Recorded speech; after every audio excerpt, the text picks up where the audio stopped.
Kabanata 416. Samantala, nakaupo si Linden sa kotse ni Trisha. Napakasarap ng pakiramdam niya sa araw na ito. Kumita pa lang siya ng 4 na bilyong dolyar. Nagpa siya siyang magdiwang ng kaunti. Baka may magawa siyang exciting kay Trisha. Tinitigan niya si Trisha, na nagmamaneho, at ang puso niya ay pinalo sa pag-iisip sa kanya. Talagang isa si Trisha sa nangungunang 5 babae sa kanyang listahan sa mga tuntunin ng hitsura, ugali, at figure sa maraming babaeng presidente sa bansa. Matagal na niyang iniisip na patulugin siya. Siyempre, alam ni Linden na si Trisha ay isang kilalang reyna ng yelo. Gayunpaman, hindi siya isang ordinaryong chap. Siya ang young master ng pamilya Allen. Kaya paano kung siya ay hindi sikat sa pagiging malamig? Maya-maya, luluhod pa rin siya sa harapan niya. Ganun lang siya kikaya. Tiningnan niya si Trisha mula ulo hanggang paa na may bahagyang ngiti sa mga labi. Si Trisha naman ay malalim ang iniisip. Iniisip niya kung paano niya maalis si Linden sa kanyang likuran. Gusto na niyang umuwi. Wala pa siyang ginagawang kahit ano sa isang lalaki pero alam niya rin ang iniisip ngayon ng isang playboy na tulad ni Lindan. Sa titig niya, alam na ni Trisha ang binabalak ni Lindan. Hindi siya walang muwang. Siya ay nasa hustong gulang na kung tutuusin. Kaya syempre, alam niya kung ano ang mga inaasahan sa pagitan ng isang lalaki at babae na magkasama. Gayunpaman, hindi siya handa para sa ganoong uri ng pag-unlad. Masyadong mabilis ang lahat para sa kanya. Sa totoo lang, hindi niya gusto si Lindan. Pero pumayag pa rin siya na sumama sa kanya sa event. Ginawa niya lang ito para sa kapakanan ng pamilya Dawson. Pinili niyang makipaglaro ng mabuti sa kanya. Ang pamilya Allen ay umuunlad sa bansa sa loob ng maraming taon.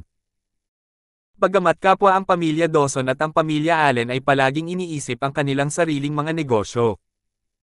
Natuklasan kamakailan ni Trisha ang mga nakatagong intensyon ng pamilya Allen sa kanilang pamilya.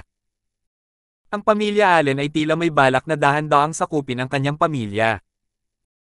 Trisha was nothing but perceptive and so, she had decided to put up with Lindan's company to stop it from happening. Galit pa rin siya sa ideya. Gayunpaman, walang ibang paraan kundi ang pagtatangka na talakayin ito kay Linden tungkol dito. Hindi na kailangang sabihin, kung ay proposisyon siya ni Linden, tatanggi siya. Lagi niyang sinisigurado na malayo sa mga lalaki. Hindi katanggap-tanggap na ibigay ang sarili sa sinuman bago magpakasal. Hindi siya basta-bastang babae. Maghihintay siya hanggang matapos ang kasal para doon. Maya-maya, huminto ang sasakyan sa gilid ng kalsada. Isang ngiti ang pinakawalan ni Lindan. Dito ba nila gagawin? Ito ay hindi isang masamang ideya. Kanina pa niya ito nagawa sa loob ng sasakyan. Young Master Allen, let's have an honest talk, lumingon si Trisha sa kanya at mataimtim na sinabi. Sige. Ano ang gusto mong sabihin sa akin? I'm all ears, sagot ni Linden habang nakatuon ang tingin kay Trisha na puno ng pagnanasa. Mukhang kinukuha ng pamilya mo ang ilan sa mga negosyo mula sa pamilya ko. Naramdaman ni Trisha na hindi na kailangan pang magpaligaw. Ay, oo, tama. Akala ko maganda ka talaga, kaya nagsuggest ako sa lolo ko na i-promote ang negosyo mo. Handa ka bang ilaan sa akin ang ilang karanasan sa negosyo ng iyong pamilya? Nakangiting tanong ni Lindan. Nagustuhan niya ang mga prangka na babae. Iyon ay, naiinis ngayon si Trisha. Kaya, tama siya. Talagang sinusubukan niyang ibagsak ang negosyo ng pamilya Dawson mula mismo sa ilalim ng kanilang mga ilong. Hindi mahalaga sa alinmang paraan.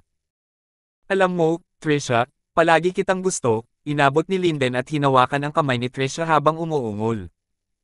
Tinimulan agad ni Trisha na hilahin ang kamay nito. Pero sobrang higpit ng pagkakahawak ni Lindan. Nagpumiglas siya ngunit wala siyang nagawa. Pakiusap, bitawan mo ako. Sabi ni Trisha na nakakunot ang noo. Pero sobra kitang gusto para gawin iyon, Trisha. Napakaganda ng kamay mo, nakangiting tugon ni Linden, nag-aapoy ang mga mata. Nagsimula siyang lumapit. Napakunot ang noo ni Trisha at pilit na binawi ang kamay. Hindi na kailangang magpatuloy ito. Noong una, inakala ni Trisha na pagkatapos nilang magkakilala ay mapag-usapan na nila ito. Pero ngayon, alam niyang hindi ito magiging posible. Sa mga mata niya, malamang isa lang siyang laruan. Gusto ko ang masungit mong ugali, Trisha. Come, give me a kiss. Hindi napigilan ni Linden na matawa. Masyadong adorable ang galit na galit niyang ekspresyon. Ah! How dare you bite me? Galit na galit niya. Kinagat siya ni Trisha sa takot nang ipilit niya ang sarili sa kanya. Dahil sa kagat ay napilitan si Linden na higpitin ang pagkakahawak sa kanya. Si Trisha ay nagpupumiglas ng baliw, sinusubukang lumayo sa kanya. Tuwa. Tinampal ni Linden si Trisha sa mukha at umirap, bitik. Ano ba yung pinagpapanggap mo? Umamin ka na lang na gusto mo ito. Unti-unting namumula ang nasample na pisngi ni Trisha. Ngunit hindi man lang siya kumibo nang matamaan siya. Paimpol niyang pinandilatan si Linden at nanatiling stoic. What the f*** are you looking at? Hindi natuwa si Linden sa reaksyon niya kaya binigyan niya ng isa pang mahigpit na sampal si Trisha. Smack! Namumula at namamaga ang mukha ni Trisha ngayon. Malakas na hinawakan ni Linden ang kanyang buhok, inilapit siya sa kanya at namumula, I'm showing you mercy, you know. Dapat matuwa ka na tumingin pa ako sa direksyon mo. Hayaan mong sabihin ko sa iyo, bibigyan kita ng 3 araw. Kumuha tayo ng kwarto at maglinis ka at ihanda mo ako sa kama. Kung hindi, papatayin ko ang buong pamilya mo. Naririnig mo ba ako? Sampal. Tinampal na naman ni Linden si Trisha. Ang kanyang dating saya ay matagal nang nakalimutan sa puntong ito. Tinaman niya ng tingin si Trisha habang binubuksan ang pinto ng sasakyan at lumabas. Alalahanin mo ito. Lagi kong nakukuha ang gusto ko. Pag-isipan mo. Makasama mo lang ako ng ilang araw. Baka malagay ka sa magandang mood tapos hindi ko na istorbohin ang pamilya mo. Nasa iyong mga kamay ngayon ang kapakanan ng pamilya Dawson. Naiintindihan mo ba? Hindi nagsalita si Trisha. Halatang namamaga ang mukha niya. Tinulyapan lang siya ni Linden habang tumatawag, halika at sunduin mo ako. Wala pang 1 minuto, huminto sa kanyang harapan ang isang marangyang Maybach. Bumaba sa kotse ang isang magandang babae para salubungin siya, young master. Napabuntong hininga si Linden at sumakay sa kotse. Magpadala ka ng 20 babae sa aking villa. Huwag ipadala sa akin ang mga nauna. Gusto ko ng mga bago. Pili ni Linden. Yes, young master. Tagot ng driver at agad na kinuha ang kanyang phone para tumawag. Sa oras na ito, tumunog ang telepono ni Linden. Kinuha niya iyon at tiningnan ang contact information. Number iyon ng lolo niya. Tinagot niya ang tawag. Lolo. Umuwi ka agad. Dumagundong ang boses ng isang matanda mula sa kabilang dulo ng telepono. Lolo, ano pong problema? Laking gulat ni Linden sa pagmamadali ng tawag. Bakit galit na galit si Lolo? Ito ay hindi karaniwan. Ang kanyang lolo ay palaging mabait at magiliw. Ano kaya ang posibleng ikagagalit niya ng ganito? Kasalanan mo ang lahat ng ito. Natigilan ng lolo ni Linden habang nagpatuloy, umuwi ka sa loob ng kalahating oras. Pagkababa ng telepono, nalilitong tumingin si Linden sa screen. Ang kanyang mga kasalanan. Wala man lang akong ginawa, ungol niya. Young master, tumawag ako ng 20 magagandang babae gaya ng hiniling mo, sabi ng driver noon. Sige. Hintayin nila ako. Diretso na tayo sa bahay. Bilasan mo, udyok ni Linden. Agad na tinapakan ng driver ang gasolina. Nakaupo sa kanyang sasakyan sa tabi ng kalsada, gulo-gulo ang buhok ni Trisha at masakit ang mukha. Nanatili ang tingin niya sa harapan at hinintay na mawala ang sakit sa mukha niya. Nang magsimulang mawala ang sakit, sumandal siya sa kanyang manibela at tahimik na napaluha. Nagtagal siya para medyo gumaan ang pakiramdam niya. Ano ang dapat niyang gawin ngayon? Upang makipagkumpetensya sa iba pang 3 pamilya, pinalawak ng pamilya Allen ang kanilang teritoryo kamakailan at ang pamilya Dawson ang isa sa mga target nito. Makalipas ang 3 araw, kung hindi niya ibibigay ang sarili para kay Linden, tiyak na malipol ang pamilya Dawson. Masyadong makapangyarihan ang pamilya Allen. Gayunpaman, alam ni Trisha na hindi niya ito kakayanin. Paano niya nagawang ipagkanulo ang kanyang katawan? Ngunit kung hindi niya gagawin, ang kanyang pamilya ay magiging wala.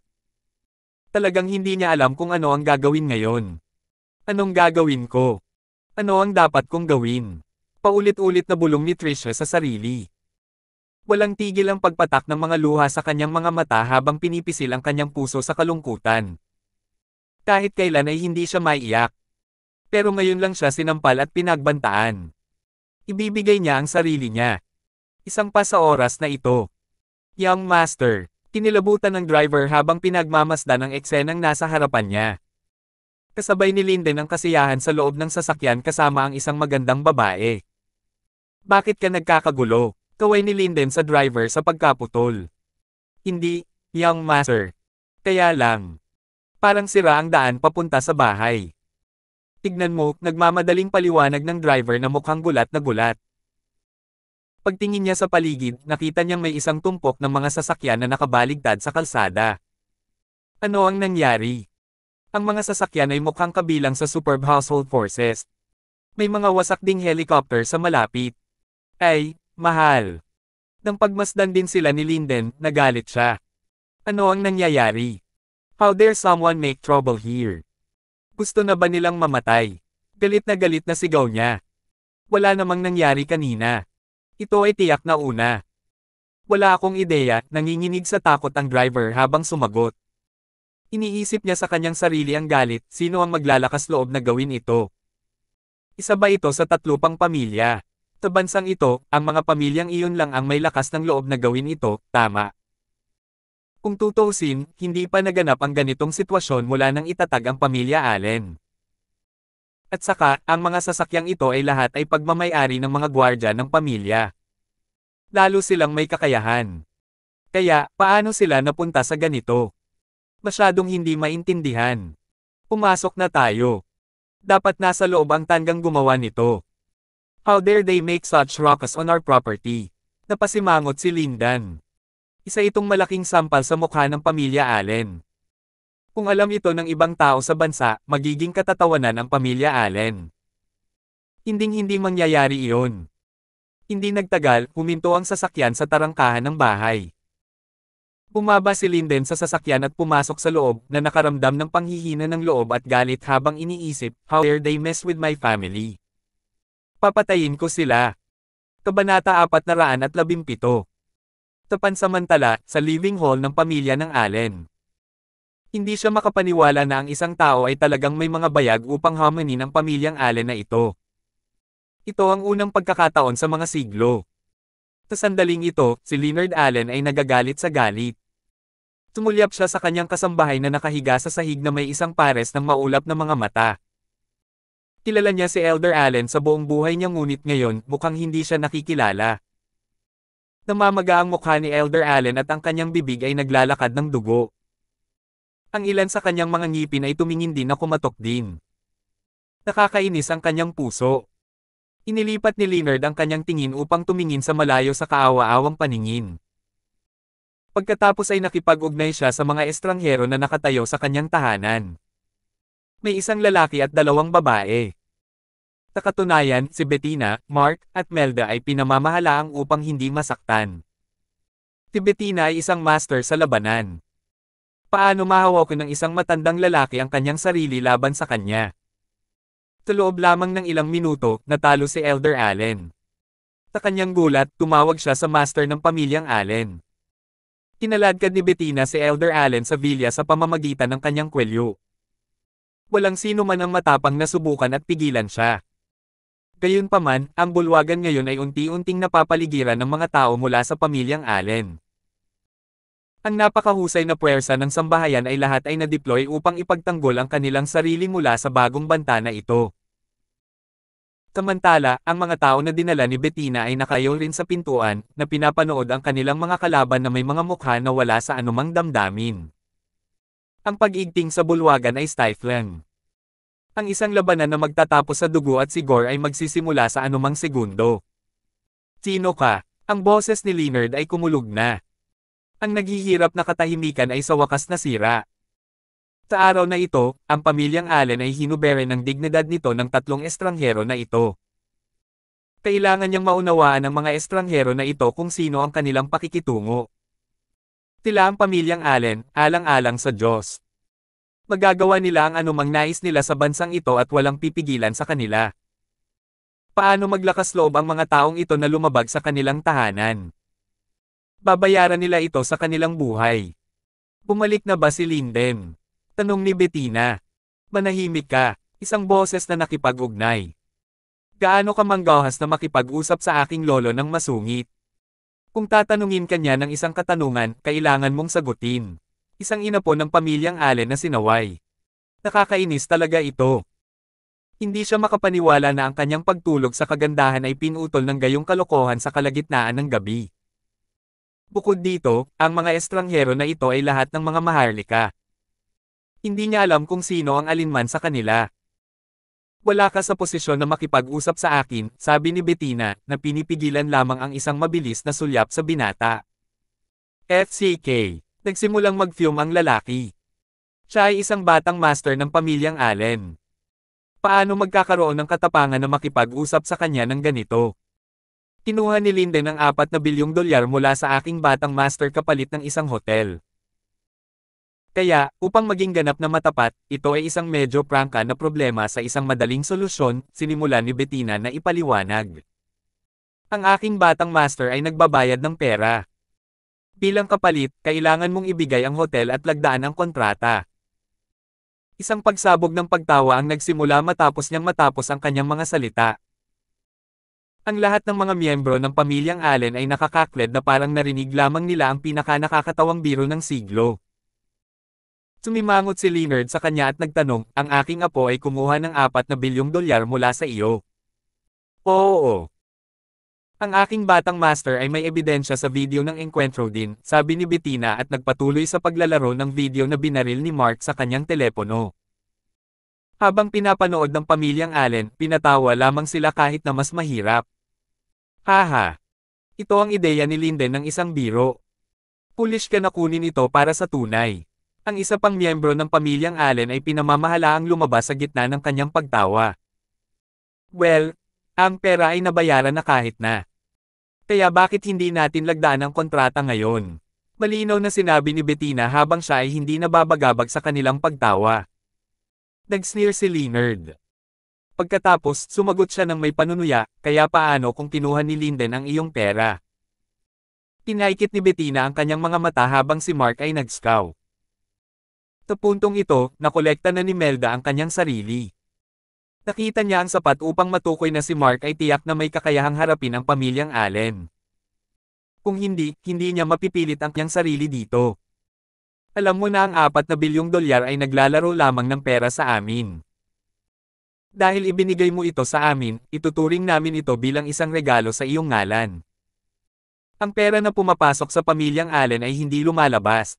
Nagpakita si Leonard. Tunay na hindi niya iniisip na ito ay isang malaking pakikitungo.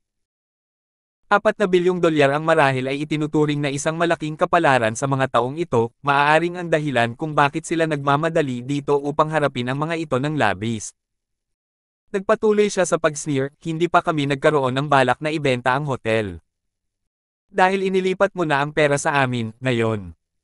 Oo, tama iyon. Iyon ay kung paano kami gamulong dito sa pamilyang Allen. Ano ang gagawin mo tungkol dito? Labanan tayo hanggang sa kamatayan. Sa palagay mo ba ay makakaya mo? May nagbiro. Mapanganib ang kanyang mga mata. Kaya sinasabi mo na hindi mo pipirma ang kontrata na ito. Tama ba iyon? Tingi ka ba? Hindi mo ba narinig kung ano ang sinabi ni Lolo? Naloko ka. Ang pera ay dapat na panatilihin ngayon, naiintindihan mo ba? Gaano ka manggahas na isipin na bumili ng isang bagay sa aking pamilya? Isang matabang lalaki ang nag-jeered. Gaano siya katindi kahit na mayroon siyang nerve upang pilitin silang dumaan sa transaksyon na ito. Lumingon kay Mark, sinabi ni Bettina, Young Master, natatakot ako na magkakaroon ng ilang mga pag-aalsa. Mangyaring maghintay sandali. Tumango si Mark at sumagot ng walang pag-iingat, walang problema, maaari ang maghintay. Sige. Sagot ni Bettina at agad na itinaas ang kanyang mga kamao.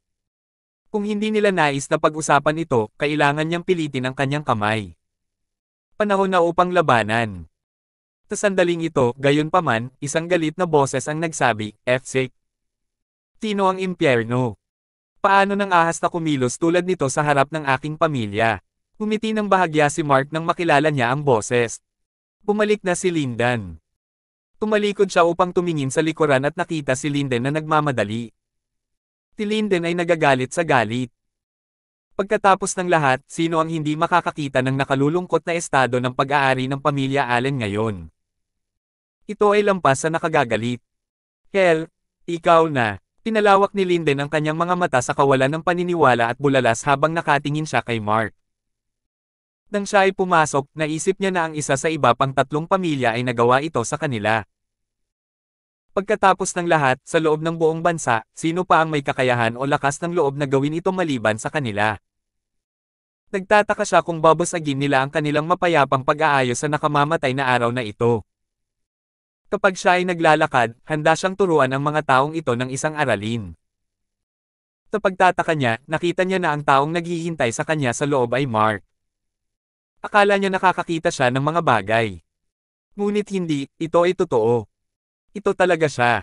Ano ang ginagawa niya dito? Dinala ba talaga niya ang mga tao upang humingi ng hotel? Ang nerve na mayroon siya. Lolo, hayaan mo akong makitungo sa kanila. Paano nila ito ginagawa sa amin?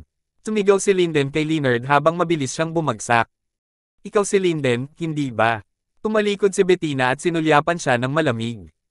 Kaya paano kung ako? Lahat kayo ay matapang, hindi ba? Fine. Nangako akong gagawa ka ng iyong mga dulo. Si Linden ay nanumpa ng labis. Inalis ni Leonard ang kanyang kamay sa pagwawalang bahala. Wala talaga siyang interes dito. Ang lahat ng mga gwardya ng pamilyang Allen ay nagtipon at nakapaligid sa kanila ngayon. Kapag nagsimula ang laban, ang mga estranghero na ito ay mamamatay bago nila ito alam. Lindan, pinagsunod-sunod ito, binigkas ni Leonard. Oo, Lolo. Nag-sneer si Linden at itinaas ang kanyang kamay, handa nang magsimula ng laban. Gayunpaman, mas mabilis si Bettina. Siya ay nagmamadali patungo sa kanya ng biglaan at hinagupit ang paa niya sa kanya. Isang hiyawan ang napunit. Sumigaw si Linden at yumuko, nahuhulog sa lupa. Hindi siya maaaring gumapang muli kahit gaano kahirap ang sinubukan niya. Ang pamilyang Allen ay lahat ay nasaktan ng na. Linden, sumigaw si Leonard sa alarma. Ang kanyang mga mata ay naging dugo ng dugo. Paano siya naglalagay ng isang daliri sa Linden sa harap niya? Ang kanyang mukha ay sumunog ng mainit sa isang galit. Napakaganda na nagpasya kang bumalik. Gaano ka manggahas na linlanggan ang aking batang master? Tinaway ni Bettina, ang kanyang titig na walang tigil. Lahat, kunin mo sila. Patayin silang lahat. Sumigaw si Linden sa sandaling pinamamahalaan niya upang makabalik sa kanyang mga paa. Ang daan-daang mga gwardya ay nagpatuloy sa pagpaligid sa Bettina, Mark, at Melda. Ang kapaligiran ay sobrang panahunan at napuno ng pagsalakay na ang bawat tao na naruroon sa silid na malabo sa puso ay base ng kanilang sarili sa ngayon. Sa kabila nito, naglakad pa rin si Bettina kay Linden at hinawakan siya ng kwelyo. Sa pamamagitan ng isang malakas na smack, isang malaking sampal ang naaksyonan sa kanyang mukha. Ang mabibigat na sampal ay nagbigay kay Linden sa isang madugong gulo. Nag-spot siya ng dugo sa labas ng kanyang bibig, at kahit na ang ilan sa kanyang mga ngipin ay natamba pa. Maaari niyang iwanan ang katapangan ng babaeng ito. Dare na tinamaan siya habang napakaraming tao sa paligid. Hayaan mo ang aming batang master. Ang isa sa mga gwardya ng pamilya ay sumigaw. Ang yel ay kumikilos ng tainga. Gayunpaman, ang mga tao na dinala ni Bettina kasama niya ay lahat ay sanay at nabuo ang isang proteksyon na bilog sa paligid niya. Ang mga gwardya ng pamilya ay hindi maaaring dumaan kahit gaano kahirap ang kanilang sinubukan. Tumayo ng ganito, nakipaglaban sila laban sa mga gwardya ng pamilya Allen na may malakas na sipa at suntok. Gayunpaman, kahit gaano kahirap sila na hit, hindi na sila tumalikod o pinayagan ng sinuman sa proteksyon na bilog. Ang mga malakas na pag-ungol at pag-iyak ng pag-iyak ay tila namamayani sa bulwagan sa ngayon. Ito ay lubos na kaguluhan. Ang buong eksena ay nadama na parang isang eksena sa pakikipaglaban sa isang pelikula. Ngunit ito ay 100 beses na mas kapanapanabik. Ito ay nakakaakit. Si Bettina ay nagdil ng isa pang mabibigat na sampal muli. Si Linden ay sumakit sa sakit at biglang huminto sa laban. Tumayo si Leonard noon, ang kanyang mga mata ay puno ng pagpatay sa hangarin. Ang iba pang mga miyembro ng pamilya ng Allen ay nasaroon ng loob sa kanilang nasasaksihan. Oh, Lindan. Medyo tanga ka upang masaktan ang aking batang Panginoon. Tinapik ni Bettina ang kanyang mukha sa peking endearment tulad ng sinabi niya. Si Linden ay nag-stretch at nagpupumilit na makalabas sa kanyang pagkakahawak ngunit hindi ito mapakinabangan. Pagkatapos ng lahat, si Bettina ay isang master sa labanan. Siya ay walang iba kundi isang puny na mahina sa kanyang mga mata. Leonard, ano sa palagay mo? Tama ba ako? Pinahigpit ni Bettina ang kanyang pagkakahawak kay Linden habang nagtanong habang tinitigan si Leonard. Wala sa kahit saan, naglagay siya ng ngiti sa kanyang mukha.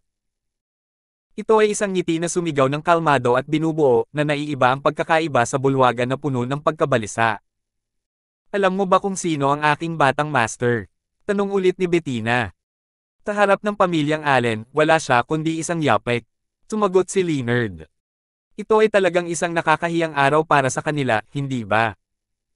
Kailangang hugasan nila ang kahihiyan na ito sa dugo.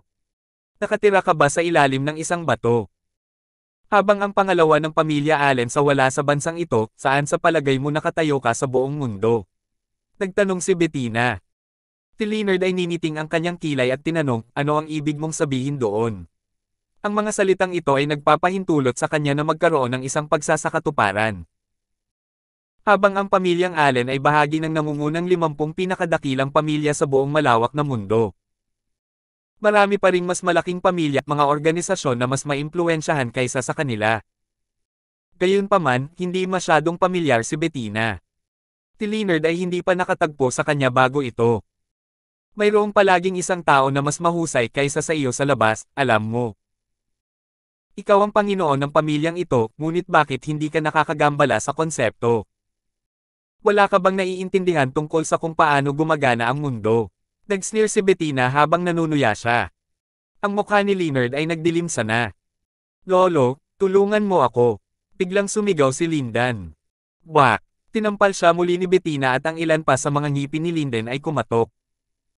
Well, hayaan mo akong maliwanagan. Tinabi ni Bettina habang kinaladkad si Linden upang harapin si Mark. Sino ka, noon? Hindi mapigilan ni Leonard na magtanong. Naramdaman niya na medyo misteryoso si Bettina.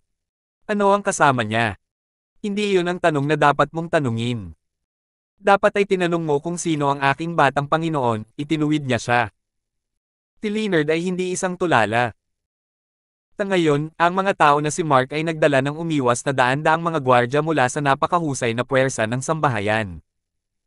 Hindi ito isang bagay na maaaring gawin ng isang ordinaryong tao. Ano pa, ipinakita nila ang napakalakas na katapangan sa labanan. Pagkatapos, si Mark ba ay isang inapo ng ilang pamilya na klase ng mundo. Ngunit gayunpaman, ang pamilyang Orleans. Si Leonard ay hindi pa nakarinig ng mga ito. Gayunpaman, papayagan kita sa isang maliit na bagay. Ang aking batang master at ang kanyang ina ay hindi na kailangang magtaas ng isang daliri upang bilhin ang buong pamilya Allen, dagdag ni Bettina. Naririnig ito, ang mga miyembro ng pamilyang Allen ay nagsimulang mag-sneaker.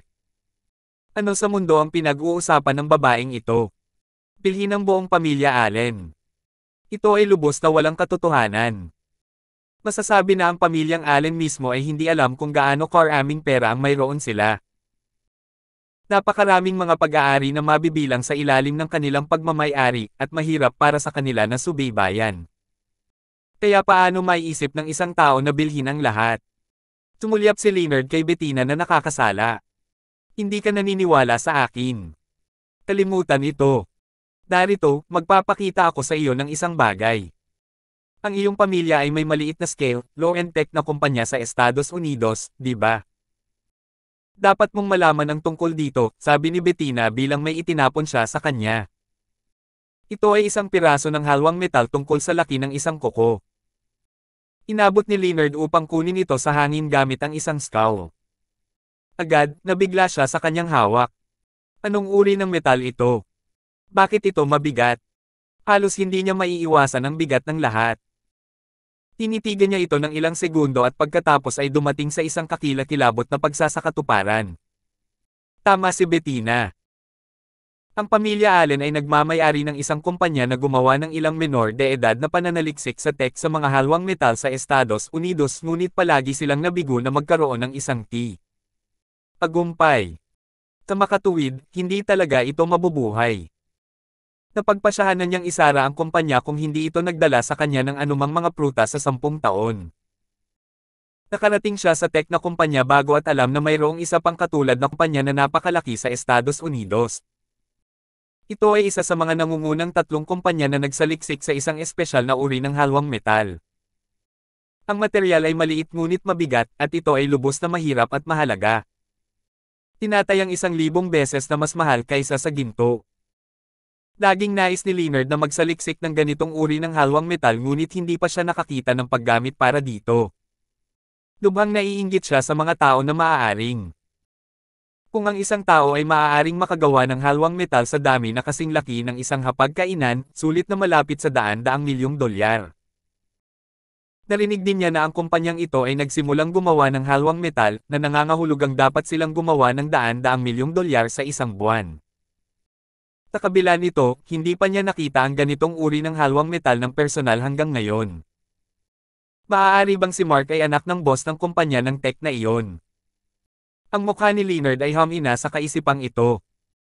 Kung iyon ang kaso, ang pamilyang Allen ay talagang isang dust ng alikabok kay Mark. Kung nagmamayari sila ng isang malaking kumpanya ng tech, ang kanilang mga kakayahan ay masyadong imposible upang maunawaan. Chahol ay tumahimik sa puntong kung saan maririnig ang isang pin drop. Ang iba pang mga miyembro ng pamilyang Allen ay nakakakuha din ng mausisa. Tama ba ang lolo nila? Bakit siya napakagulat? Ngayon, hilingin ko ulit sa iyo. Alam mo ba kung sino ang aking batang master? Malinaw na tanong ni Bettina. Kabanata 418. Matapos itapon ni Bettina ang napakaraming mga pahiwatig, malalaman ba nila kung sino si Mark ngayon? Natigilan si Leonard. Hindi pa rin niya alam kung sino si Mark. Tunay na hindi niya alam ang marami dahil hindi siya sigurado kung sino ang nagpatakbo ng kumpanya na gumawa ng piraso ng halwang metal sa kanyang kamay. Sa makatuwid, paano niya malalaman kung aling pamilya si Mark? Habang hindi niya alam kung sino sila, alam niya na ang mga magulang ni Mark ay tiyak na isang puwersa na may bilang. Alam niya na sa pamamagitan ng pagpapatakbo ng tulad ng isang malaking kumpanya, ang mga gantimpala ay dapat na walang hanggan. Bukod dito, ang teknolohiyang binuo nila ay naghanda ng daan para sa pag-unlad ng hinaharap. Lantaran, ang mga magulang ni Mark ay mas may kakayahang kaysa sa pamilyang Allen. Lolo. Ang ilan sa mga miyembro ng pamilya ng Allen ay nalilito pa rin sa katahimikan ng kanilang lolo. Ano ang nangyayari? Ano ang naganap kay Leonard sa ganoong kalagayan? Hindi pa ito nangyari dati. Pagkatapos ng lahat, ang pamilyang Allen ay napakalakas. Mayroong maliit na maaaring mag-face ng Panginoon ng kanilang pamilya. Lolo, ano yun? May nagtanong, naglalakad. Nagtataka talaga siya. Sa ungol, hindi ba ito isang piraso ng scrap? Hindi ba mukhang kahit anong kahanga-hanga sa akin? Paano ito magiging sanhi ng reaksyon ni Leonard? Kalaunan ay sumulyap si Leonard kay Mark na ang mukha ay wala sa anumang emosyon. Pagkatapos, lumabas siya mula sa kanyang upuan at nagsimulang maglakad papunta sa kanya ng dahan-dahan, ipinadala ang mga inapo ng pamilya Allen sa frozen na pagkabigla. Ano ang ginagawa niya? Nakarating na ba siya sa kanyang upuan para sa mga estranghero na ito? Ito ay isang bagay na wala sa iba pang 3 pamilya na nagawa. Ang lahat ng mga inapo ng pamilya ng Allen ay nasakop nito. Ang kanyang mga magulang ba ay may-ari ng piraso ng halwang metal na ito? Tanong ni Leonard. Talagang hindi niya marinig ang sagot kung ito ay isang nagpapatunay. Kung ganoon, ang kapalaran ng mga magulang ni Mark ay dapat nasa pamamagitan ng bubong. Imposibleng matansya kung gaano karaming mga pag-aari ang mayroon sila.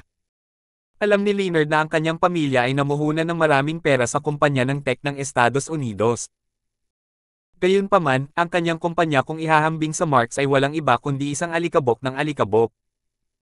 Siya ay may isang malalim na pag-unawa sa maraming mga paghihirap na kinakaharap ng mga kumpanya ng tech. Kung may namuhunan sa tulad ng isang tech na kumpanya na nakalista bilang isa sa nangungunang 3 sa Amerika, magkakaroon sila ng kahit papaano na higit sa lahat ng pinagsama ng pamilya ng Allen. Ito ay simpleng nakakagulat. Nangangahulugan ito na mayaman ang mga magulang ni Mark. Tama ka, mahina ang sagot ni Bettina. Si Leonard ay huminga ng husto sa sagot. Bigla itong lumitaw sa kanya. Kaya, iyon ang dahilan kung bakit ang mga tao na dinala ni Mark ay maaaring mapuspos ang mga bantay ng kanyang pamilya ng madali. Ang pamilya ni Mark ay mas may kakayahang kaysa sa kanya. Naunawaan din niya kung bakit nagkaroon ng katapangan si Mark na dalhin ang kanyang mga tao sa sambahayan ng pamilya Allen at kung bakit hindi siya natatakot na talunin si Lindan. Hindi man lang siya mukhang tamad nang siya ay inatake ng daan-daang mga tao ngayon. Malinaw na ngayon kay Leonard. Ang pamilya ni Mark ay tiyak na mas mayaman, at sa makatuwid ay mas malakas kaysa sa pamilyang Allen. Ito ay isang simpleng conclusion. Lolo, tulungan mo ako. Masakit ito, sumigaw si Lindan. Ilang beses na siyang sinampal ni Bettina sa harap ng napakaraming mga miyembro ng pamilyang Allen. Siya ay nag-iisa na inalis ang kanyang dignidad. Nang sa wakas ay tumungo si Leonard sa kanila, itinaas niya ang braso ng Bonnie bilang paghahanda para sa isang sampal. Tuwa! Ang smack ay nakarating ng husto sa mukha ni Lindan. Si Lindan at ang nalalabi sa pamilyang Allen sa pinangyarihan ay natigil sa pamamagitan nito, ang kanilang mga bibig ay nakabukas ng hindi paniniwala. Ano ang nangyari? Bakit tinamaan ni Leonard ang kanyang sariling apo? Lolo, bakit mo ako tinamaan? Tanong ni Lindan sa pagkabigla. Pakiramdam niya ay nasa isang panaginip siya, ngunit ang nakamamatay na sakit na malinaw niyang maramdaman sa buong mukha niya ay sinabi sa kanya kung hindi man. Ikaw Beastard, ano ang nagawa mo? Malakas siyang sinaktan ni Leonard. Muli niyang tinamaan si Lindan. Ang bawat miyembro ng pamilyang Allen ay namangha sa pag-unlad na ito. Ano ang mali kay Leonard? Hindi ba niya maprotektahan ang kanyang sariling pamilya sa harap ng mga estranghero? Lolo! Hindi maiwasang makaramdam si Lindan. Tinampal lang siya ni Leonard sa harap ng napakaraming tao. Paano niya ito magagawa? Tinampal siya muli ni Leonard at sumigaw, hindi mo pa rin mapigilan ang iyong bibig. Lolo, ano ang ginagawa mo?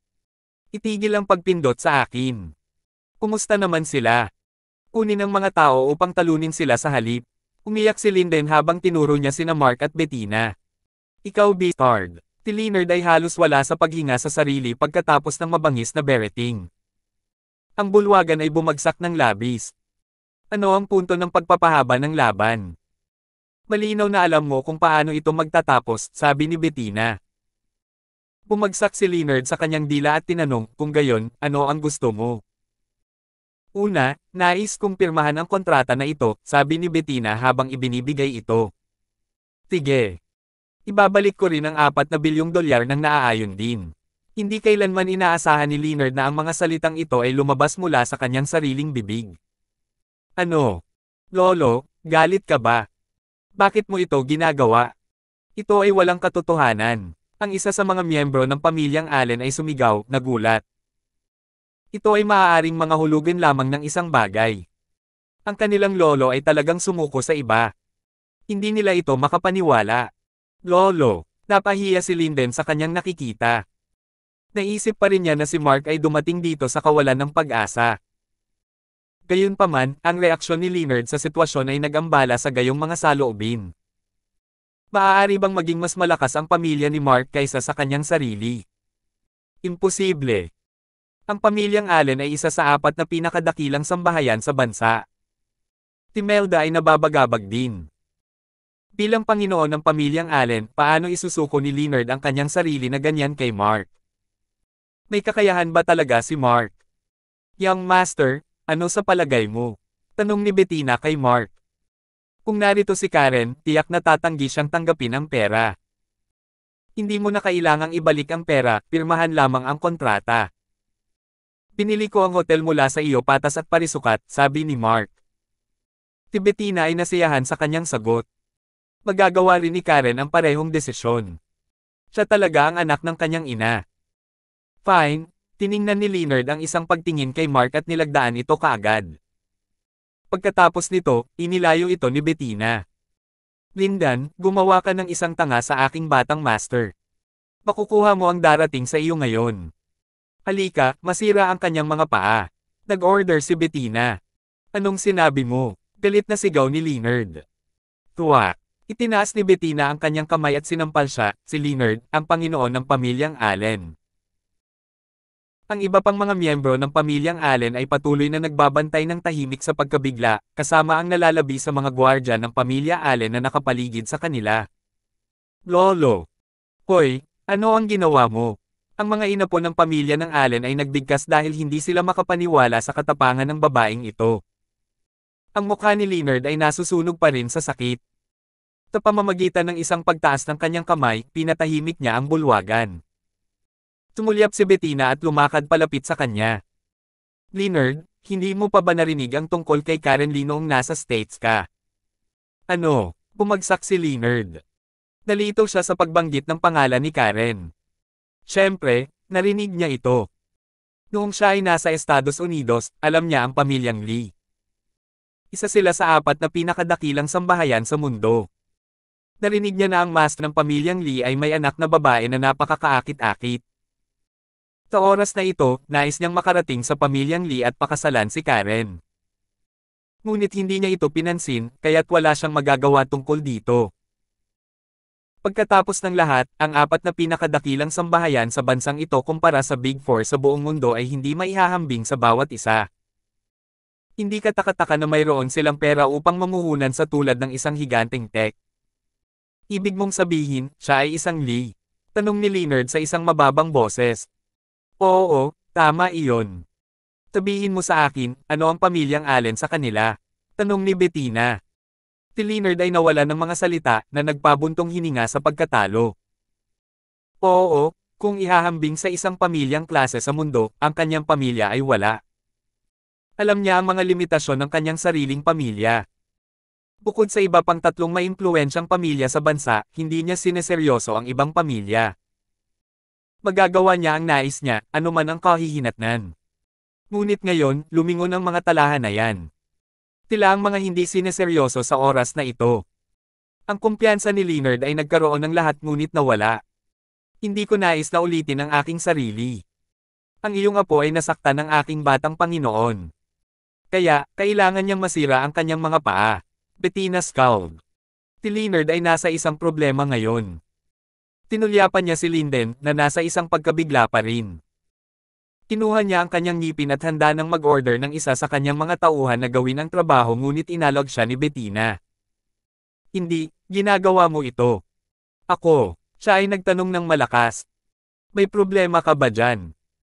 Pinaikit ni Leonard ang kanyang panga at nagsimulang lumakad patungo kay Lindan. Tulad ng lahat ay nakatingin sa isang labi, kinuha niya ang isang bakal na bat at tinamaan ang paa ni Lindan. Sumigaw si Lindan. Pinalawak niya ang kanyang mga mata at tiningnan ang kanyang hindi likas na baluktot na mga binti. Agad siyang bumagsak sa lupa, dahan-dahang bumagsak ang kanyang mga mata. Lumipas na siya sa lupa. Hindi siya makapaniwala na sinaktan siya ng kanyang sariling lolo. Ang natitirang pamilya Allen ay ganap na na-flabbergasted sa pamamagitan ng kamangmangan ng sitwasyon. Ano ang nangyari? Nagalit si Lolo, ungol nila sa kanilang sarili, lahat ay nalilito sa kanilang nasaksihan lamang. Paano makakasama ni Leonard kasama ang mga tagalabas at talunin ang kanyang sariling apo sa kanilang teritoryo? Hindi masama. Tumango si Bettina kay Leonard pagkatapos ay tumingin muli kay Mark at tinanong, Batang Master, ano sa palagay mo? Sa palagay ko oras na upang balutin dito, sinulyapan ni Mark si Linden tulad ng sinabi niya. Naisip niya na ang matandang tanga na ito ay dapat na kinilala na kung gaano siya kakaya ngayon. Okay. Dapat ba tayong umuwi ngayon? Tanong ni Bettina. Si Mark ay walang pagtutol sana. Gusto talaga niyang matulog. Lumingon siya kay Melda at sinabing, Sister Melda, umalis na tayo. Okay, sumang-ayon si Melda. Hindi siya maaaring mag-snap sa labas ng kanyang labi. Ang lahat ng ito ay naramdaman tulad ng isang panaginip. May nagdala ng isang buong pangkat ng mga tao sa sambahayan ng pamilya Allen at pinamamahalaang gawin ang pinuno ng pamilya na masira ang paa ng kanyang sariling apo. Kung ang balita tungkol dito ay kumalat, ang lahat sa bansa ay itatapon sa isang pagkabigla. Tumunod si Melde sa likuran ni Mark na may isang blanko na hitsura sa kanyang mukha. Bigla siyang tumalikod, pinalalaya ang hindi sinasalita na pamilya ni Allen, at nagbanta, panatilihing bukas ang iyong mga mata at alalahanin ngayon. Kung may sino man sa iyo mukha ng mundong ito. Ang galit ni Mark ay marami upang makita. Kabanata 419. Takalaunan, umalis si Mark. Ang tanging nananatili sa bulwagan ay ang mga miyembro ng pamilya Allen at malapit na silang mawalan ng malay. Ang gulo ng bahay nila. Inaasahan na ng mga gwardya ng pamilya Allen at maging ng pamilya mismo ang ganitong pangyayari sa araw na ito, lalo na sina Linden at Leonard. Pakiramdam pa rin ng huli ay parang nasa panaginip. May tao, dalhin si Dr. Andrews dito sa pagkakataong ito. Utos ni Leonard, binasag ang katahimikan sa buong bulwagan. Ang mga taong naruroon ay nagtinginan sa isa't isa na may pagkadismaya. Lolo, sino po iyon? May nagtanong. Ang kanilang opinyon sa kanilang sariling pamilya ay karaniwang nasira. Hindi sila makapaniwala na may isang mas mahusay kaysa sa kanila. The Allen family was already the best of the best, how could that be possible? None of you have to know who he is. What matters is that we stop provoking him from now onwards. Our family can't afford the consequences, sagot ni Leonard sa marangal na tono. Sa mga oras na ito ay may tatak pa siyang palad mula sa sampal ni Bettina sa kanyang mukha. Napakaagaw pansin. Bawat miyembro ng pamilya Allen ay nag-stop pa rin sa pagpasok na iyon. Ano? May nakilala nga ba sila na hindi nila kayang masaktan? Lolo, galing ba siya sa 3 pang pamilya? May nagtanong ulit. Idiot. Ano sa tingin mo? Sa tingin mo ba hindi natin kayang year-okan ang 3 pang pamilya ng mag-isa? Galit na sigaw ni Leonard. Bakit napakawalang hiya ng kanyang mga apo? Paano nga ba nila naisip na bumuo ng ganoong tanong gamit ang kanilang mga bibig? Sa oras na iyon, ang natitirang bahagi ng pamilya Allen ay nasa kawalan. Tino sa lupa ang lalaking iyon. Kung ang balitang ito ay lumabas ngayon, kahit isang maliit na snippet ng nangyari, isinusumpa ko na pananagutin ko ang bawat isa sa inyo at papatayin kayo. Malamig na sabi ni Leonard. Ang nangyari sa pamilya Allen sa araw na ito ay kaiyahiya. Gayunpaman, wala siyang magagawa tungkol dito. Nakatiis lang siya at nilunok ang galit. Hindi niya dapat hayaang mabalisa ito ng sinuman. Kung hindi, ang pagmamataas ng pamilya Allen ay magugulo. Ngayon, umaasa na lang siya na ang 3 pang pamilya ay makakasama rin ni Mark. Kung gagawin nila, ang pamilya Allen ay hindi gaanong hindi marangal. Nagkatinginan lang ang lahat ng guard at tumango lang. Sa anumang paraan, sino ang maglalakas loob na sabihin sa iba ang tungkol dito? Ang iba pa sa pamilyang Allen ay kinuha ito bilang isang wake-up call, sa wakas ay napansin na ang mundo ay hindi umiikot sa kanila. Naninirahan sila sa ilalim ng bato bago ito. Sa mundong ito, walang pader na hindi malalampasan.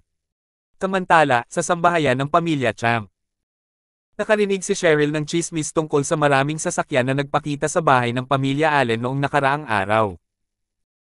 Walang nakakaalam kung ano ang eksaktong nangyari ngunit marami ang nag-ulat na nakarinig sila ng malalakas na kalabog. Ano ang ibig sabihin nito?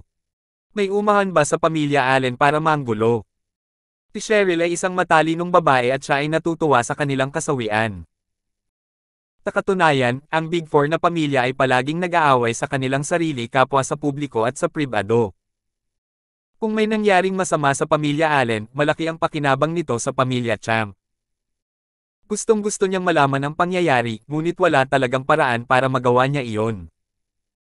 Iniisip niya kung maaaring ang 2 pang sambahayan ang nag-udyok sa gulo. Hindi niya akalain. Ang 4 na pamilya ay halos magkapareho sa mga tuntunin ng kapangyarihan at kakayahan. Paano ito mapapamahalaan ng 2 pang pamilya? Masyadong mabilis ang turnabout. Naisip ni Cheryl na kakaiba ang buong sitwasyon. Hindi nagtagal, nakatanggap siya ng tawag mula sa kanyang sekretarya. Ano ito? Tanong niya pagkasagot ng phone niya. Ang hotel na pagmamayari ng pamilya Allen sa National Road ay tinanggal ang karatula. Ito ay pinalitan ng ibang pangalan, ang impormasyon ng kalihim. Alam na alam nila ang bawat galaw ng ibang pamilya. Ang hotel na nabanggit ay kaka-renovate lang wala pang kalahating taon na ang nakalipas, ito ay napakabago sa simula. Nalilito si Cheryl kung paano ito muling sasailalim sa pagsasaayos, lalo na ang pagpapalit ng pangalan. Ito ay hindi maisip. Ano ang bagong pangalan? Nagtatakang tanong ni Cheryl habang iniisip niyang ang hotel na pinag-uusapan ay ang gustong bilhin ni Mark. 9 Days Hotel, sagot ng sekretarya. Ano? Masyadong namangha si Cheryl para makasagot. Ibig bang sabihin nito ay hindi na ito ang hotel ng pamilya Allen? Pinili ba talaga ng ibang lalaki ang hotel? Paano ito naging posible? Pagkatapos noon, lumabas si Cheryl at nagmaneho patungo sa vicinity ng hotel. Laking gulat niya nang makita na talagang binago ang pangalan ng hotel. Hindi niya maisip kung bakit ito ibebenta ng pamilya Allen. Sino ang bumili nito? Hindi talaga akalain ni Cheryl na si Mark iyon. Pero kung hindi siya, sino ang bumili? Siya ay lubhang mausisa. Bumaba siya sa kotse niya at naglakad papunta sa hotel. Oo naman, ang front desk ay sumailalim sa ilang mga pagbabago. Ito ay pinamamahalaan ng isang ganap na naiibang batch ng mga tao. May isang partikular na magandang babae sa likod ng front desk na nakasuot ng isang propesyonal na uniforme. Ito ay si Yolanda, na dumating at nagsimulang pamahalaan ang hotel sa loob ng ilang araw na ngayon. Lumapit si Cheryl sa kanya at tinanong, sino ang amo mo ngayon? Natigilan si Yolanda nang makita si Cheryl. Para sa kanya, mukhang klase talaga ang babaeng ito at nakasuot ng mga designer na damit. Nagtaka si Yolanda kung sino siya.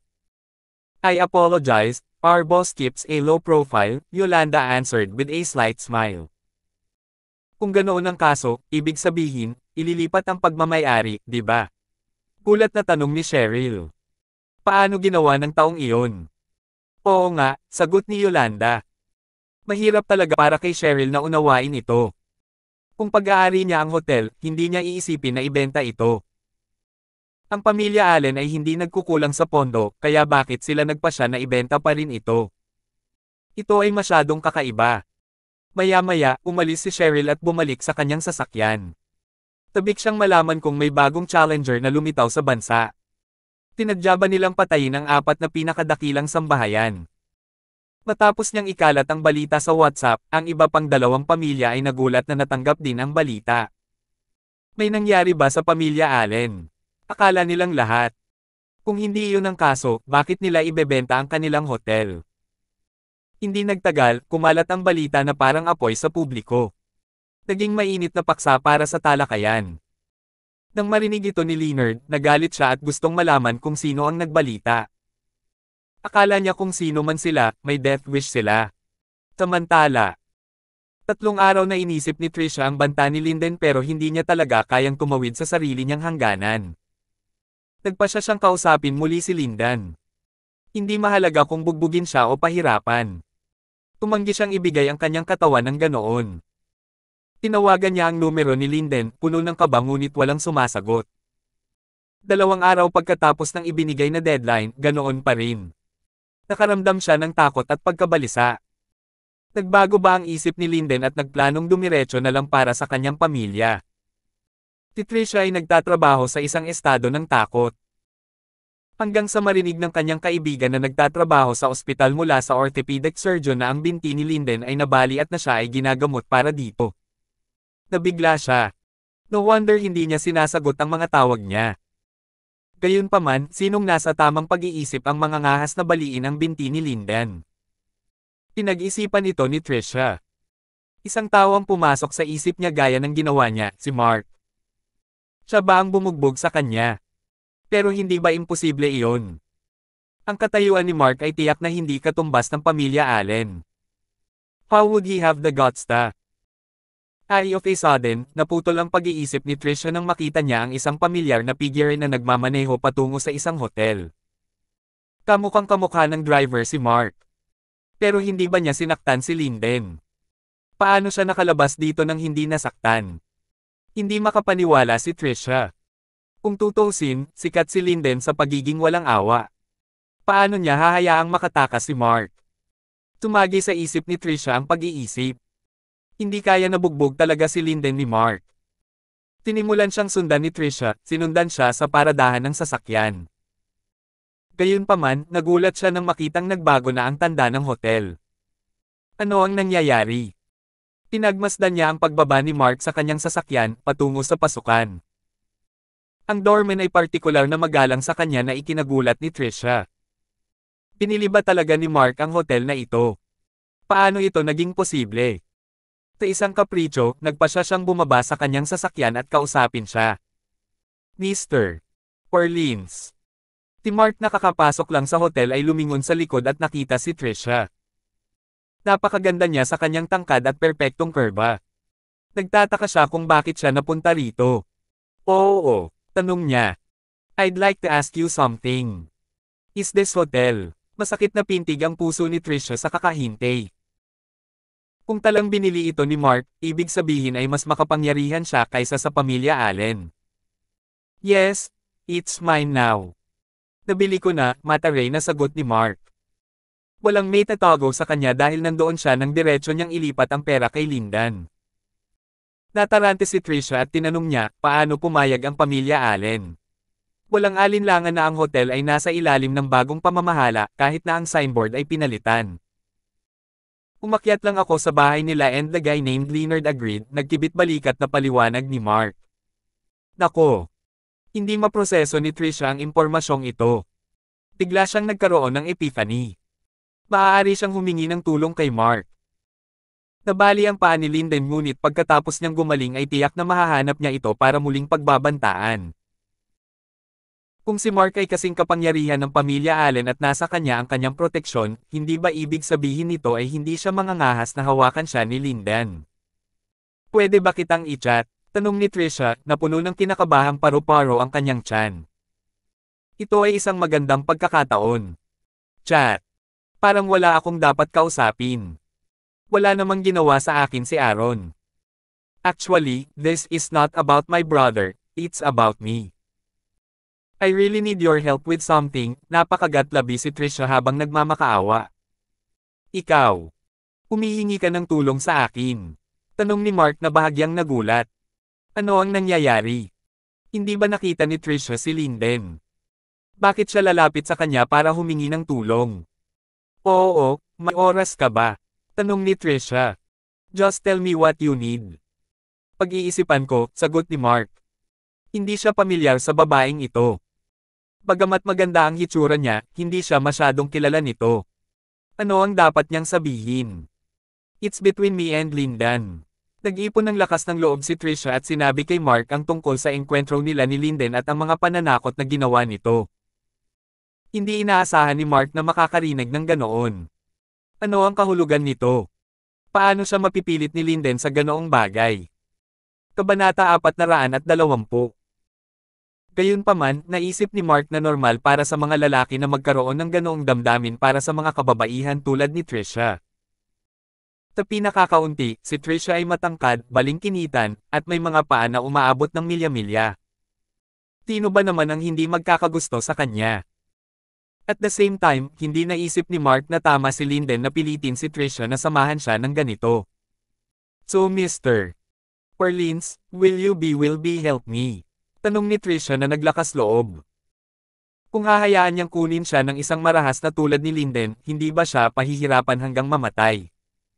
Baka matamaan pa siya. Pagtingin kay Mark, naramdaman niyang iba ito. At least mas maganda ang ugali niya at hindi siya mukhang tinutokso sa kanya sa ngayon. Ilang beses siyang sinulyapan ni Mark at nagtanong, bigyan mo ako ng magandang dahilan kung ganoon. Bakit kita tutulungan? Hindi siya isang uri ng lapdog. Ano ang nagpaisip sa kanya na maaari niyang utusan siya na tulungan siya? Hindi rin sila kakilala, ilang beses pa lang silang nagkita. Kahit matalino ang babaeng ito, hindi ibig sabihin na kailangan siyang tulungan ni Mark. Hindi nagustuhan ni Mark ang pakikialam sa negosyo ng ibang tao. Napakaraming matatalinong tao sa mundo. Hindi ibig sabihin na kailangan ni Mark na tulungan silang lahat. Ay, napakagatlabi si Trisha habang nagmumuni-muni. Isang dahilan. Wala talaga siyang maisip. Nawawala na siya ng tiwala ngayon. Hindi niya kilala si Mark kahit kaunti. Nagkakilala lang sila dahil sa kamangmangan ni Aaron. Nakuha ni Kat ang dila mo. Tell me, what is your reason? Napatingin sa kanya si Mark ng paulit-ulit. Noong huling kasama niya ang pamilya Allen, nag-iwan ng pangmatagalang impresyon si Mark sa kanila. Upang matulungan siya, ito ay isang bagay lamang ng pagpapalitan ng ilang mga salita. Gayunpaman, bakit tinanong pa ito ni Mark sa kanya noong una? Ay, hindi makapagsalita si Trisha. Kung tutuusin, bakit kailangan niya itong tulungan? Walang konkretong dahilan. Maliban kung May sinusubukan ba siyang ipahiwatig? Inala ni Trisha ang mga mata ni Mark ngunit ang titig nito ay tila hindi nagtatanim ng anumang uri ng pagnanasa sa kanya. Malamang hindi siya nagmumungkahi. Masyado lang siyang nag-iisip. Ayos lang kung wala kang maisip. Paumanhin, pero may iba pa akong dapat asikasuhin, sabi ni Mark, kumakaway sa kanya habang naglalakad papunta sa Yolanda upang magtanong tungkol sa pag-unlad ng hotel. Mr. Orleans, pwede mo ba akong bigyan ng ilang araw para makapagbigay ng dahilan? Desperadong pakiusap ni Trisha. Nasaksihan niya mismo ang pakikibaka sa pagitan ng mga away ng pamilya. Isang kakilakilabot na bagay para sa isang mas malaking pamilya na kainin ang isang katamtamang laki ng pamilya na tulad niya. Let me ask you. Tatingin mo ba importante ang pamilya mo? Tanong ni Mark.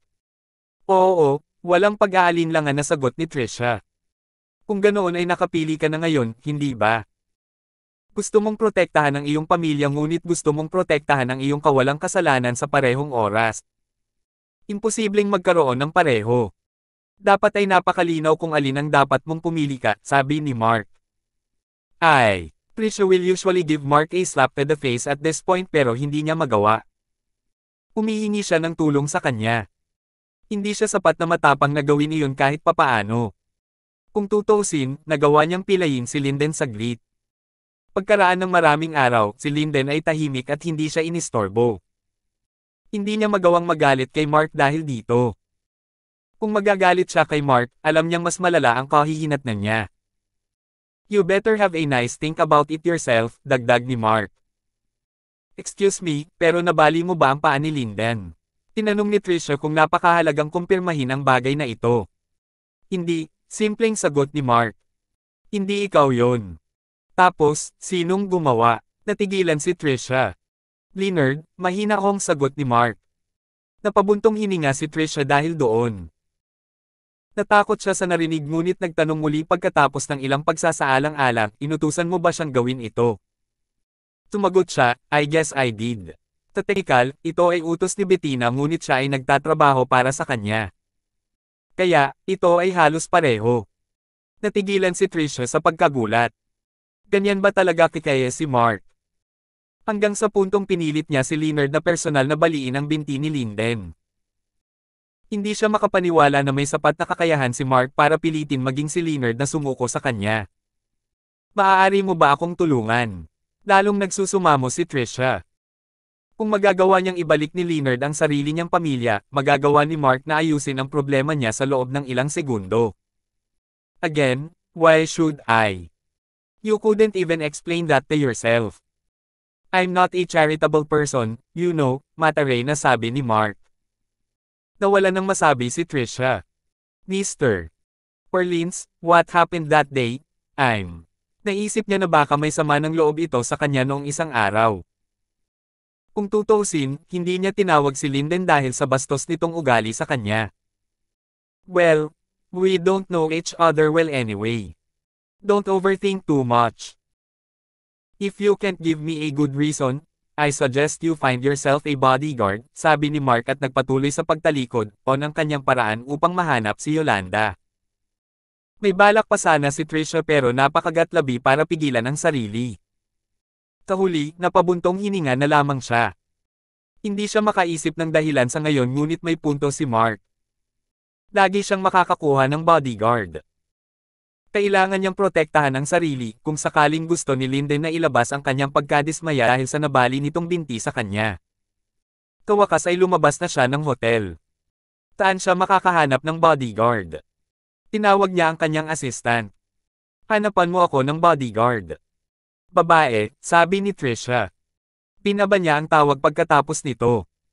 Ang kanyang katulong ay dapat na makahanap ng isang tao para sa kanya.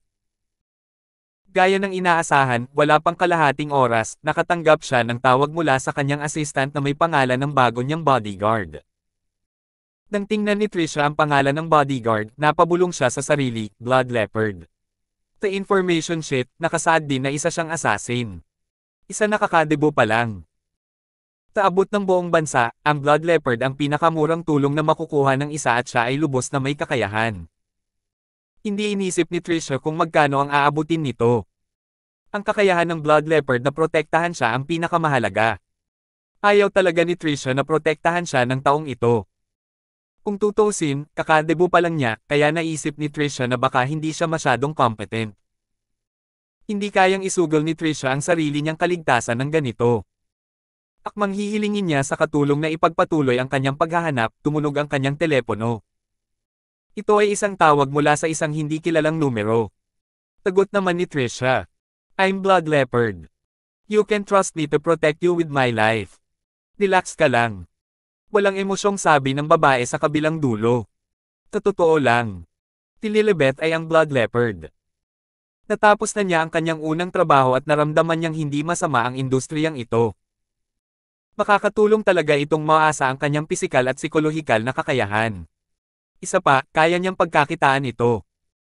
Nang makita ni Lilibet na lumitaw ang alok na ito sa trabaho, hindi siya nag-atubiling mag-sign up. Pumayag din ang kanyang organisasyon. Kung tutusin, binigyan siya ng headquarters ng brownie points dahil sila ay lubos na humanga sa bilis ni Lilibet sa pagkumpleto ng nakaraang gawain. Ito ay ganap na nakasalalay sa kliyente ngayon. Kinailangan ni Lilibet na ipaglaban ang sarili niyang mga pagkakataon at kaya, tumawag siya. Let's say a man wants to do something to me, what would you do to him? I for murder, pagtatanong ni Trisha. Ang malamig na boses sa kabilang dulo ay medyo nagtanim ng tiwala niya sa kakayahan ng assassin. Dalubhasa ba ang Blood Leopard na kakapasok lang sa industriya ng assassin? I'll protect you until you're able to get away from him, simpleng sagot ni Lilibet. Sige, kung ganoon. Nasaan ka ngayon? Tanong ni Trisha. Lungsod ng Karagatan. Nasa Hornbill Road ako sa kalapit na lungsod. May 9 days hotel dito. Maghihintay ako sa iyo ng 1 oras, sabi ni Trisha. Walang problema, sagot ni Lilibet. Ibinaba ni Trisha ang telepono pagkatapos. Nakaupo siya sa kotse at naghintay na lang na lumipas ang oras. Makalipas ang halos 1 oras, narinig ni Trisha na nakatitig sa kanyang mga mata sa sasakyan, ang tunog ng katok sa kanyang bintana. Iminulat niya ang kanyang mga mata at ibinaba ang kanyang mga bintana. Nagulat siya kung sino ang tinitignan niya. Ang mamamatay tao ay mukhang kaakit-akit. Nakasuot siya ng baseball cap at simpleng maong jacket ngunit halos hindi maitago ang kanyang kagwapuhan at figure. Nagmamadaling pumunta si Lilibet dito. Ikaw ba si Blood Leopard? Nagtatakang tanong ni Trisha. Paano naging assassin ang isang magandang babae? Hindi niya nakita ang pagdating nito. Ako nga, sabi ni Lilibet, malamig ang tono. Ang hamog na nagyelo sa kanyang boses at titig ay nagpalakas ng kumpiyansa sa kanya ni Trisha. Okay. Baka makapasok ka, may dalang backpack si Lilibet. Tahuli ay sumakay siya sa kotse kasama si Trisha. Una, inusisan niya ang sitwasyon ni Trisha. Walang itinago sa kanya si Trisha habang inilarawan niya ang lahat ng kanyang hindi magandang pagkikita. Tumango si Lilibet at nagtanong, understood. So sino itong taong sinasabi mo? Nag-aatubili si Trisha na sabihin sa kanya. Kung sasabihin niya, aalis kaya si Lilibet dahil sa takot. Hindi ba niya tatanggapin ang deal na ito? Sabihin mo na lang. Inihanda ko na ang sarili ko sa pag-iisip noong pumasok ako sa trabaho, ani Lilibet na siguradong sigurado sa sarili. Ang babaeng ito ay nagsagawa ng napakalaking panganib na makahanap ng isang assassin para sa proteksyon. Siya ay tiyak na hindi ordinaryong babae. Someone from the Allen family, sa wakas ay sinabi ni Trisha. Tinong pamilya Allen? Posiga na tanong ni Lilibet. Yung galing sa 4 greatest households, paglilinaw ni Trisha. Nagulat si Lilibet dito. Siya ay ipinanganak at lumaki sa bansang ito, kaya syempre, alam niya kung sino ang pamilya Allen. Kaya't ang isang tao sa pamilya ay sa paanuman ay nagustuhan ang babaeng ito. Takot ka ba? Tanong ni Trisha at medyo nadismaya sa naging reaksyon ni Lilibet. Dapat siyang matakot matapos marinig kung sino ang kanyang kalaban. Walang dapat ikatakot, casual na sagot ni Lilibet. Nasa trabaho siya, anong silbi ng takot? Sigurado ka ba? Ako, sagot ni Lilibet. Nasiyahan si Trisha sa sagot ni Lilibet at sumagot, sige. Kung tatanggapin mo ang trabaho, maaari kang magsimula ngayon hanggang sa malutas ang usaping ito. Oh. May plano ka ba? Medyo nagulat si Lilibet. I do? Mariing sabi ni Trisha habang nakatingin sa labas ng bintana. Kasunod ng kanyang tingin, tumingin si Lilibet at nakita niyang nakatitig siya sa isang hotel na tinatawag na 9 Days Hotel. Hindi pa niya narinig ang tungkol dito. Tinutulungan ka ba ng amo ng hotel na ito? Si Lilibet ay mabilis na nahuli. Hindi siya pumayag. Gusto niyang hanapin ko siya ng magandang dahilan para sa tulong niya. Dahil, tigaw ni Lilibet. I can't think of one for now but once I do, I think he'll help me, sabi ni Trisha pero hindi pa rin masyadong nakakasigurado sa sarili. Sino ang amo? Malakas ba siya para labanan ang pamilya Allen? Medyo mausisa si Lilibet. Alam niya ang hindi mabilang na makapangyarihang mga tao na nagtago sa loob ng bansa. Mr. Orleans, sagot ni Trisha. Mr. Orleans. Tumango si Lilibet pabalik. Isang tao lang ang alam niyang may ganoong apelyido at Bamulong, apelyido din ng asawa ko iyon. Mayroon na kayong asawa? Naguguluhang tanong ni Trisha. Anong nangyari kay Lilibet? Paano pa kaya siya pinayagan ng asawa niya na maging assassin? Nabubuhay ba siya sa kanya? Yes, I do, sagot ni Lilibet. Well, that's... I hope you don't mind me asking, pero umaasa ba siya sa'yo financially? Tanong ni Trisha. Dati siya. Pero ngayon, hindi na. Ako na ang umaasa sa kanya ngayon, paliwanag ni Lilibet habang napupuno na ngayon ang iniisip niya kay Mark. Ilang araw na silang hindi nagkita. Sa totoo lang, hindi niya talaga alam kung nasaan na siya. Hindi maintindihan ni Trisha kung bakit may lalabas para magtrabaho bilang assassin kung may asawa silang naglalagay ng pagkain sa mesa. Hindi mo ba sinabi sa asawa mo ang tungkol dito? Tanong niya. No, I don't have the guts to, nanlambot ang mga mata ni Lilibet na sumagot. Kung sasabihin niya ito kay Mark, mag-aalala siya. Ang kanyang pagkabalisa ay magiging sanhi ng kanyang pagkabalisa bilang kapalit na makakaapekto sa estado ng pag-iisip niya noong siya ay nasa trabaho. Dagdag pa, kung sinabi niya sa kanya, tiyak na pagbabawalan siya nito na magpatuloy. Maaaring hindi niya ito sabihin ng diretso ngunit alam niyang ibibigay nito sa kanya ang malamig na balikat. Pero bakit? Tanong ni Trisha. Hindi sumagot si Lilibet. Nakita ni Trisha na ayaw na ni Lilibet na i-elaborate pa iyon, kaya hindi na siya nag-isip pa. Marahil ay natatakot siya na mag-alala ang kanyang asawa sa kanya. Maswerte siya dahil nagkaroon siya ng asawa na kayang kumita ng napakaraming pera. May kapangyarihan ba si Mr. Orleans sa taong binanggit mo? Iniling ni Lilibet na siguraduhin bago niya maisip ang kanyang mga susunod na hakbang kapag nakilala si Lindan. Ito ay isang napakahalagang tanong. Kung siya ang pumatay sa kanya, ito ay walang iba kundi gulo. Kung hindi, nasa panganib pa rin si Trisha. Oo, napaka-capable ni Mr. Orleans, sagot ni Trisha. Sobrang curious pa rin siya sa kanya. Ano ba talaga ang kwento ni Mark? Forget what they doing, keep on doing that.